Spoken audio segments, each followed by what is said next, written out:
Today you will learn the biggest mistake that I've ever made as a coach. This cost me thousands of dollars, bring bad results to my clients, I hate to say it, and it nearly destroyed my reputation. Yet it's common practice in the fitness industry. This is not a clickbaity title. Indeed, I will share with you my biggest mistake and my most painful mistake, and therefore my most valuable lesson that I've ever learned as a coach. And since I implemented this some months ago, it has transformed my business. I'm not afraid of sharing this with other coaches, as the information is so hard to swallow that most coaches will simply not do it. So, if you're a client that is looking for a coach, doesn't matter if online or offline, and don't know what to look out for, then this one characteristic is probably the most important. If you're a fellow coach, this video will likely be an absolute life changer. This video will either propel you way ahead of the competition or make you quit on the spot.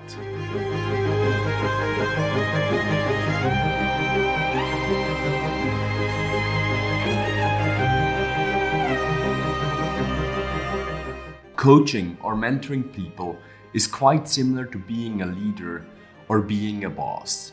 See, I had the pleasure of managing at least 5 employees and then 40 employees as a former manager of 5 fitness centers in Switzerland. That was before I decided to coach vegans online full-time with quality gains. See, I've got into the position of managing 40 employees, including executives that were sometimes double my age, because I've internalized one simple aspect of leadership. And this is to treat your employees as if they are your children. Treat your employees as if they are your children.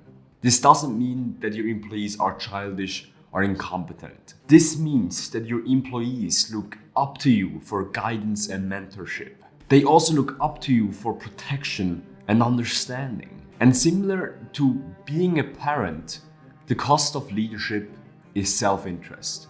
When you're a parent, your children come first, even if it ruins you. This doesn't mean that you shouldn't have boundaries or be strict with your children. This doesn't mean that you shouldn't make them strive for more or sometimes even discipline them. This simply means that when you have the choice of choosing well-being for yourself or for your children, you choose the latter.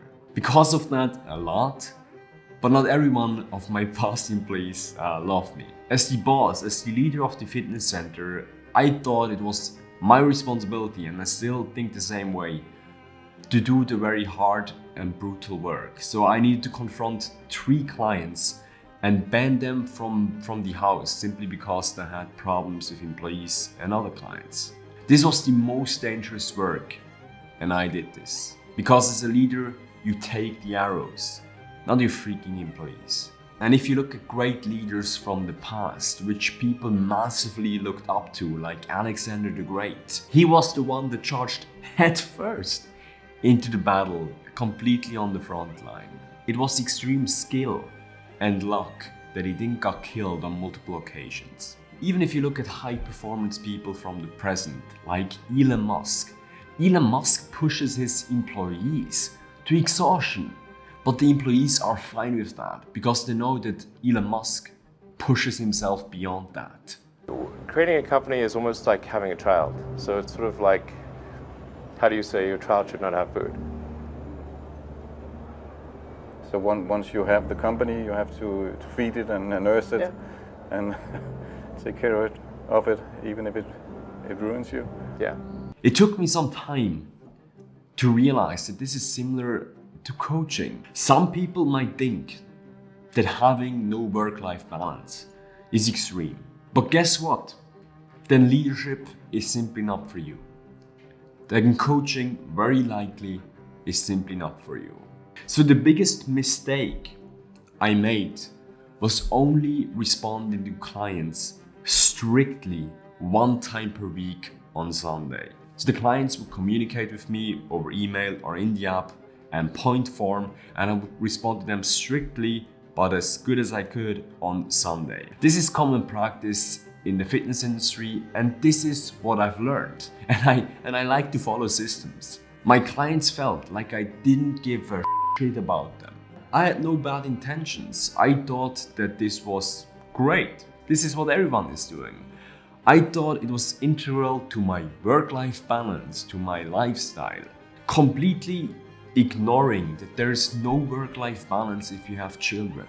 And if you take a look at top celebrity trainers like Gunnar Peterson, they don't have work-life balance. They don't have work-life balance.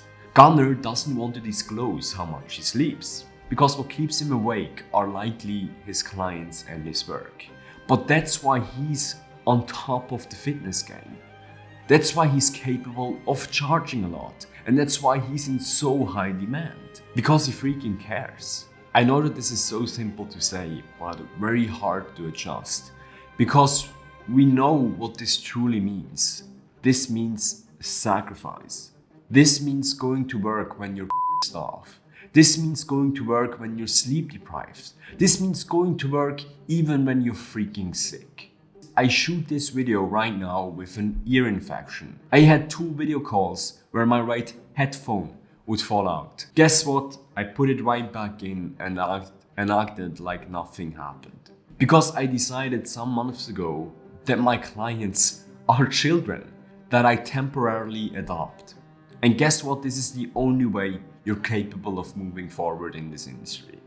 And the thing is, your children do not give a fuck about if you're sick.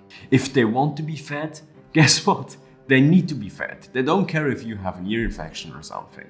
If your child is having a birthday, you give them presents. You organize a party. On the contrary, if you have a birthday, guess what? Your child likely doesn't really care. That's not because they're ill-mannered. That's because this is the integral part of the parent-child relationship.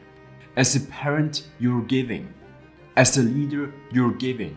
And guess what? As a coach, you're giving. And you're doing all this work, all this sacrifice for the simple distant moment that when your child looks up to you with tear in his eyes and says, "Thanks for what you did, Dad. Thanks for what you did, Mom." For a lot of parents, this moment may never come, but it's in our obligation as parents, as leaders, and as coaches to act like it will. The mission of this YouTube channel is to put veganism across the goal line. If you want to help us achieve that, like and subscribe to this channel, and don't forget to hit the bell icon. Let's make food production great again.